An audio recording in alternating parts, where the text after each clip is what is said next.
ఒకవేళ ఏ బాధ చేత నీ గుండె విసిగిపోయి ఉందో, కుటుంబ సమస్యలా, వ్యక్తిగత అనుభవాలా, లేకపోతే వ్యాపారమా, చేతి పనులా, ఉద్యోగమా, చదువుల రంగమా, ఏ విషయంలోనైనా ఒకవేళ నీవు చీకటిలో ఉన్నట్లుగా, మబ్బు కమ్మిన అనుభవాలలో ఉన్నట్లుగా ఉంటే, ఇదిగో మీకు ఒకటే నిరీక్షణకు ఆస్పాదం.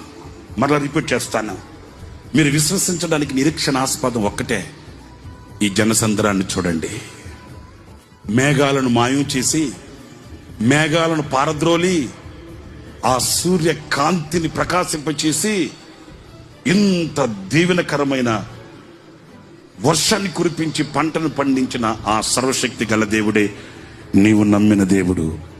నిశ్చయముగా మబ్బు తొలగిపోతుంది, వెలుగు నీ మీద ఉదయిస్తుంది, నీ బ్రతుకు ప్రకాశమానంగా ఉంటుంది.